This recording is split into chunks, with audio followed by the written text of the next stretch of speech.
នេះពួកយើងនឹងមកសម្រាប់សាច់រឿង Game គុណភាពជាបន្តនៅទីតាំង Prismatic Forest Grotto នេះវិញគឺមាន player ថ្មីៗ3នាក់ចូលមកលេងកន្លែងហ្នឹងស្រីៗ2នាក់ហ្នឹងគឺភ័យខ្លាចមែនតើអត់ចង់វាយគ្នាជាមួយនឹង Area របស់នៅកន្លែងហ្នឹងទេក៏ប៉ុន្តែបុរសម្នាក់នេះនៅតែទទួលចង់វាយដើរចូលទៅក្នុងរូងភ្នំហ្នឹងភ្លាមក៏ដើរជន់ទៅនឹងសណាញ់របស់ពីងពីងងាកចង់ងាកឡើងកញ្ញាទាំងពីរនាក់នៅផ្នែកខាងក្រៅហ្នឹងងាកទៅលើក៏ឃើញពងរបស់ពីងពីងមានមុខខ្លោននៅខាងក្នុងហ្នឹងហើយអ្នកទាំង3នៅពេលដែលឃើញចឹងទៅក៏ស្រែកឆោឡោផាត់ភ័យឡើងពេញនឹងបដ ாய் ងាកមកមើលសារ៉ាគូនេះវិញក៏បានធ្វើដំណើរមកដល់កន្លែងផ្លូវរូងភ្នំចូលទៅកាន់កន្លែងបិសាចពីងពីងនៅផងដែរក៏ប៉ុន្តែក្នុងហ្គេមហ្នឹងគេអត់ទាន់ឲ្យចូលបាននោះទេដោយសារតែមាន player 3នាក់ផ្សេងទៀតកំពុងតែវាយគ្នាជាមួយនឹងអាបិសាចមេហ្នឹងភ្លាមៗហ្នឹងក៏មាន player ម្នាក់ដែលជាបុរសសក់ពណ៌រាងក្រហមហ្នឹងធ្លាក់មកពីលើក្ដុកតែម្ដងហើយវាក៏បានស្រែកជេរទៅកាន់អាបិសាចមេមួយហ្នឹងថាលើកក្រោយចាំសងសឹកគ្នាក៏ប៉ុន្តែពេលហ្នឹងក៏មាននំថ្មមួយធ្លាក់មកពីលើកាន់វាងាប់នៅនឹងកន្លែងហ្នឹងតែម្ដងសារ៉ាគូឃើញអញ្ចឹងអាណៅថងខ្លាំងពេកក៏លើកដៃសំពះបួងសួងឲ្យវាទៅកាន់សុគតិភពអីចឹងទៅហើយឥឡូវហ្គេមគេឲ្យចូលវាយការ៉ៃតោះដល់វិញយើងម្ដងឯងដើរចូលទៅក្នុងរូងភ្នំរបស់បិសាចពីងពីងនឹងភ្លាមក៏ភ្ញាក់ផ្អើលខ្លាំងមែនទែនជាមួយនឹងសាកសព player ជាច្រើនត្រូវពីងពីងនឹងយកសំណាញ់របស់វាចងទុកនៅក្នុងរូងភ្នំបន្ទាប់មកសារ៉ាគូក៏ប្រាប់ឲ្យអ៊ីមូលនឹងនៅកន្លែងហ្នឹងហើយមិនបាច់ទៅជាមួយនឹងខ្លួននោះទេព្រោះថាលើកហ្នឹងខ្លួននៅកំចាត់ឲ្យបិសាចពីងពីងមួយហ្នឹងដោយខ្លួនមិនអស់ឈាមមួយដំណក់សោះឡើយបន្ទាប់មកខ្លួនក៏បានដាក់អ៊ីមូលចុះនិងហត់លោតឡើងទៅផ្នែកខាងលើដើម្បីជួបគ្នាជាមួយនឹងបិសាចពីងពីងហ្នឹងទៅកាន់តែឡើងខ្ពស់ទៅផ្នែកខាងលើសំណាញ់ពីងពីងហ្នឹងក៏ចាប់ផ្ដើមលែងសូវស្អិតតាមហ្នឹងដែរ skill ថ្មីៗដែលគេទទួលបានបន្ទាប់ពី farm សត្វហើយហ្នឹងគឺមានចំនួន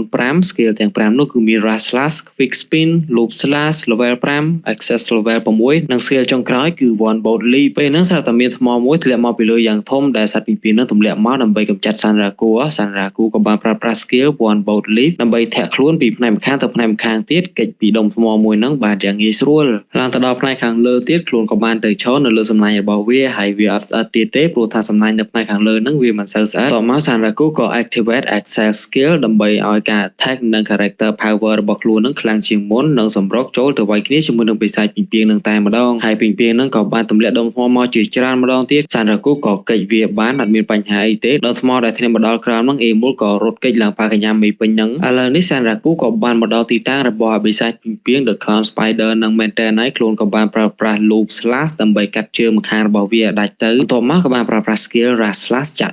យកទៅកាន់ពីងពីងនឹងតែម្ដងក៏ប៉ុន្តែខ្លួនរបស់វាហាក់បីដូចជាអត់មានមុតអីសំបីតែបន្តិចប៉ុន្តែដោយរៀងក្រំខ្នងហើយឈរជើងមិនជប់ក៏បានធ្លាក់ខ្លួនទៅក្រោមសាន់រ៉ាគូនឹងក៏គិតថាកពស់ប៉ុណ្ណឹងដែរបែបធ្លាក់ទៅងាប់ហើយក៏ប៉ុន្តែវាមានទៅងាប់ហើយណាសាន់រ៉ាគូងាកមើលទៅផ្នែកខាងលើទៅក៏ឃើញមានមនុស្សម្នាដែលត្រូវចងទុកនៅខាងក្នុងនឹងដូចជាដុំថ្មរបស់របរផ្សេងក៏មានកំណត់មួយខ្លួនក៏បានយកកំបិតទៅកាត់សំណាញ់ឲ្យអស់នឹងទម្លាក់ចុះមកក្រោមកិនពីងពីងនឹងឲ្យងាប់តែម្ដងក៏ប៉ុន្តែបើទោះបីជាដុំថ្មធ្លាក់មកប៉ុន្មានក៏ដោយកិនពីលើវាក៏វានៅមិនទាន់ងាប់ដែរដែលចឹងទៅសាន់រ៉ាគូក៏មានកំណត់មួយថាចុះមកសេរីវាចោលតែម្ដងមើលមិនដែរចូលមកដល់ក្រោមភ្លាមបិសាចពីពីហ្នឹងក៏រើរួចពីដុំថ្មដែលធ្លាក់កិនពីលើវារួចរាល់ផងដែរបន្ទាប់មកអ្នកទាំងពីរក៏បានប៉ះគ្នានៅកន្លែងហ្នឹងទៅលោតឡើងលើមើលទៅកាន់ពងរបស់ពីពីមួយហ្នឹងក៏ឃើញមុខខ្លោនខ្លួនហ្នឹងក៏នឹកឃើញទៅដល់រឿងអតីតកាលដែលខ្លួនបានវាយគ្នាជាមួយនឹង Unique Master Lee Kagon អញ្ចឹងណាហើយក៏បានគិតនៅក្នុងចិត្តថាបើសិនជាបដូលពីពីធម្មតាអញ្ចឹងមិនបាននោះទេធ្វើម៉េចនឹងខ្លួនមានសមត្ថភាពទៅបដូល Lee Kagon ទៅបន្ទាប់មកខ្លួនក៏យកកំបិតសម្រុកទៅកាប់ឲ្យកន្លែងពងរបស់វាបែកធ្វើពីពីមួយហ្នឹងស្លាប់នៅកន្លែងហ្នឹងបាត់ទៅបញ្ចប់ការប្រកួតនឹងទៅសាន់រ៉ាគូនឹងគ្មានអស់ឈាមសំបីតែបន្តិចដល់ចឹងទៅនឹងទាំងពីរនាក់ក៏សប្បាយចិត្តខ្លាំងមែនតើអេមូលនឹងក៏អបអរសាទរលោកកឆេឡើងពេញហ្នឹងបន្ទាប់មកក៏លោតសារមួយមកកាន់ខ្លួនហើយសាច់រឿងក៏បានបង្ហាញឲ្យឃើញ player សក់លឿងមួយនេះកំពុងតែវាយគ្នាជាមួយនឹងអាម៉ាត់ឌីកើនេះហ៎ដែលពួកគេទាំងពីរនាក់ហ្នឹងគឺទទួលបានសារ invite មួយពី Pentagon ហើយ player សក់ពណ៌លឿងនេះគឺមានពីណាគេនោះទេមានតែមិត្តភ័ក្តិរបស់សាន់រ៉ាគូនឹងឯងឈ្មោះថា Mudo Katso ដែល character នៅក្នុង game មួយនេះក៏ដាក់ឈ្មោះថា Oi Katsoបន្ទាប់មកសាច់រឿងក៏កាត់មកកន្លែងហាងលក់ហ្គេមរបស់កញ្ញាម៉ាណាសានហើយសេនឹងក៏មកហាងដើម្បីជួបនិយាយគ្នាជាមួយនឹងម៉ាណាសានផងដែរហើយឥឡូវនឹងខ្លួនមាន friend ជាមួយនឹង Rakuro ហើយគឺ add friend នៅក្នុង game SLF និងមកអរគុណម៉ាណាសានខ្លាំងមែនទែនដែលជំរុញឲ្យខ្លួននឹងហ៊ាន add friend ទៅអីចឹងណានិយាយលេងជាមួយនឹងម៉ាណាសានមួយសន្ទុះថា Rakuro នៅក្នុង game ហ្នឹងគឺពូកែលេងខ្លាំងមែនទែនអត់ចូលទៅទីក្រុងទី1ទេក៏ប៉ុន្តែចូលទៅក្រុងទី2ទី3ហើយថែមទាំងមាន NPC សត្វទន្សាយមួយនៅជាប់នឹងខ្លួនទៀតម៉ាណាសានក៏ប្រាប់ថាប្រហែលថ្ងៃនេះដូចជាអត់ឃើញ Raguro មកទិញហ្គេមថ្មីលេងសោះបែបជាអង្គុយលេងហ្គេមហើយមើលទៅស្រួលមិនស្រួលហ្នឹងវាយ Unique Monster ងាប់មុនគេផងមិនដឹងតមកសេរីក៏បានចាក់ចេញពីហាងលក់ហ្គេមហ្នឹងធ្វើដំណើរទៅកាន់កន្លែងវឹកហាត់ក្បាច់គុនជូដូរបស់នាងហើយក៏បានជួបគ្នាជាមួយនឹង Raguro នៅពេលដែល Raguro កំពុងតែអង្គុយអានទស្សនាវដ្តីឬក៏ព័ត៌មាននៅក្នុងម៉ាតមួយកន្លែងសេរីក៏នឹកឃើញចឹងភ្លាមក៏ភ័យឆាឡារត់ទៅពួននៅកន្លែងទូពណ៌ទឹកក្រូចនេះមួយតែម្ដងក្នុងកសែតឬក៏ទស្សនាវដ្តីដែល Raguro កំពុងតែអានហ្នឹងគឺគេ interview អំពី Katso ដែលបរិមម្នាក់ហ្នឹងគឺជា gamer ល្បីខ្លាំងមែនទែនគេនិយាយ trash talk ជាមួយនឹង opponent របស់គេអីចឹងទៅហើយក៏មានព័ត៌មានដែលគេបង្ហាញថា game SLF ដែលពួកគេកំពុងតែលេងហ្នឹងគ្រោងនឹងមានការ update ធំមួយនៅរដូវក្តៅខាងមុខផងដែរហើយវាក៏ដូចជាការពិភាក្សាជុំគ្នាជាមួយនឹង Katso ហើយនឹង Pentagon កាលពីថ្ងៃមុនមែនទែនបន្ទាប់មកសាច់រឿងក៏បានសារមកកាន់ពេលថ្ងៃមុនដែលពួកគេជុំពិភាក្សាគ្នានៅក្នុង game Unit Round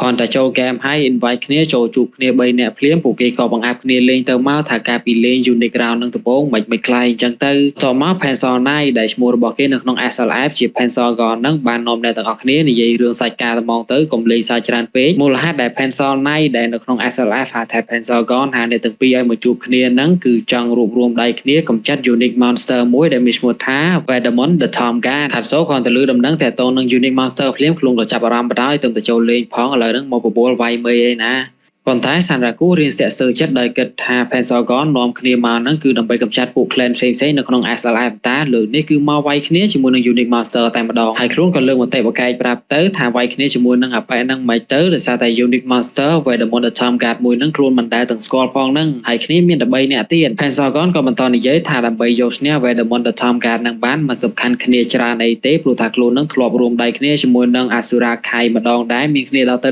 15នាក់ក៏ប៉ុន្តែត្រូវ Vedamon the Tom Guard វាយឡើងដេកដួលអស់ Pentagon ប្រាប់ព័ត៌មានតែប៉ុណ្្នឹងទេចង់ជួញឬក៏អត់បើសិនជាជួញចាំគាត់ប្រាប់តបើសិនជាអត់ទេក៏ប្រាប់តទៀតទេហើយបើសិនជាចូលរួមទុកពេលឲ្យពីអាទិត្យដើម្បីវឹកហាត់ឡើង level របស់ខ្លួនឲ្យខ្លាំងជាងមុនអីចឹងទៅពីសប្តាហ៍ក្រោយយើងនឹងចូលទៅកម្ចាត់អាបិសា Unique Monster នឹងតែម្ដងព្រោះថាពីអាទិត្យទៀត game ហ្នឹងនឹងមានការ update មួយដ៏ធំចឹងទៅពួក Unique Monster អីអស់ហ្នឹងប្រកាសជាមានការកែប្រែអាចនឹងពិបាកយកឈ្នះវាជាងមុន Saraku ក៏គិតឆ្ងល់នៅក្នុងចិត្តថាមិនក៏ Pentagon ហ្នឹងមិនទៅរក player ណាដែលមាន level ច្រើនទៅវាយគ្នាថ្មងទៅមកហៅខ្លួនមកធ្វើអី Pentagon ដោយដឹងពីទឹកមុខនិងការបារម្ភរបស់ Saraku ខ្លួនក៏ប្រាប់ថាខ្លួនអត់ខ្វល់ពី level តិចឬក៏ច្រើនអីទេទុកពេលឲ្យពីអាទិត្យដើម្បីឲ្យ level ឡើងឲ្យច្រើនដែរតាហើយដែលគាត់ត្រូវការសំខាន់នោះគឺ gaming skill ពីរអ្នកដែលគេហៅមកហ្នឹងគឺមាន gaming skill ពីរខុសគ្នាហ្មងមួយពូកែខាងលេង game គុណភាពមួយទៀតពូកែខាងលេង game កាហើយបើពីរអ្នកឯងចង់បានរង្វាន់អីផ្សេងតទៀតក៏គួរតែនិយាយអស់មកខ្លួនបើកចិត្តទទួលស្ដាប់ទាំងអស់ Saraku និង Katso មើលមុខគ្នាមួយសន្ទុះក៏អូខេហើយ Saraku ហ្នឹងក៏និយាយទៅកាន់ Pentagon ថាច្បាស់ណាស់កញ្ញាឯងហ្នឹងប្រកាសជាមានលក្ខអីថែមទៀតដល់ចេះទៅក៏គួរតែនិយាយប្រាប់ខ្លួនឲ្យអស់មកដល់ចេះទៅ Pentagon ក៏អូខេឥឡូវហ្នឹងយើងមកពិភាក្សាគ្នារឿងយុទ្ធសាស្ត្រដើម្បីកម្ចាត់ Unique Monster នឹងត្មងទៅអញ្ចឹងបងមកពេលបច្ចុប្បន្នវិញ Raguro ក៏បានអានអីចប់នៅក្នុងម៉ាតហ្នឹងហើយខ្លួនក៏ទិញភេសជ្ជៈមកច្រើនខ្លាំងមែនទែនព្រោះថាត្រូវការលេងហ្គេមមកដល់ចេញមកក្រៅក៏បានមកជួបគ្នាជាមួយនឹងសេរីកំពុងតែអង្គុយពួននៅកន្លែងទូពណ៌ទឹកក្រូចនេះតែម្ដងសេរីក៏និយាយហាយអីធម្មតាអញ្ចឹងទៅក៏ប៉ុន្តែ Raguro ហ្នឹងគឺភ័យខ្លាំងមែនទែនព្រោះថាចំណាំតមុខអត់ចាំឈ្មោះទ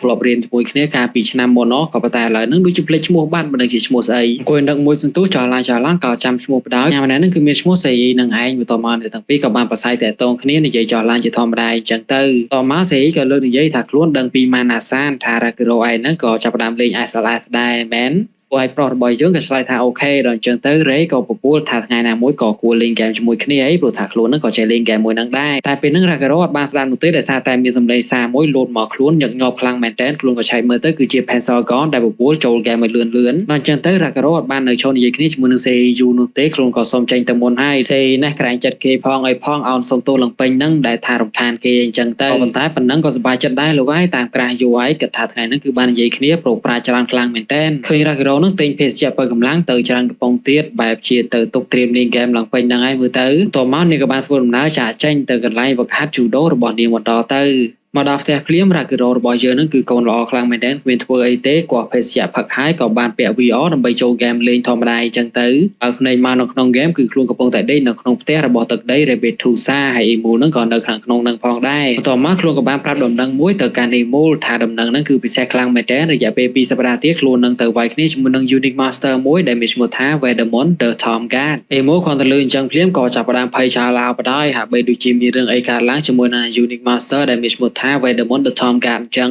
បន្ទាប់មកនាងក៏បានប្រើប្រាស់ទ្វារ teleport របស់នាងបើកទ្វារទៅរកឪពុករបស់នាងយ៉ាងលឿនទៅដើម្បីប្រាប់ពីដំណឹងមួយនេះ Ragaro អត់ដឹងធ្វើម៉េចទេនៅពេលដែលឃើញយាយមូលកំពុងតែស្លន់ស្លោអញ្ចឹងបន្ទាប់មកខ្លួនក៏បាននឹកឃើញទៅកាន់អតីតកាលនៅពេលដែលកំពុង party និយាយគ្នានៅក្នុង game Unit Round ពេលហ្នឹង Saraku ក៏បាននិយាយប្រាប់ទៅកាន់ Pensorgon ថាខ្លួននឹងមានតួអង្គ NPC មួយដែលកំពុងតែស្ថិតនៅក្នុង party របស់ខ្លួនដែលចឹងទៅក៏គួរតែធ្វើម៉េចដែរ Pensorgon ក៏បាននិយាយប្រាប់ថាយល់ល្អយកចេញពី party របស់ខ្លួនឲ្យលឿនទៅព្រោះថាតួអង្គនៅក្នុង game ដែលជា NPC ហ្នឹងតែងាប់ហើយគឺមិនអាចរស់ឡើងវិញបានឡើយ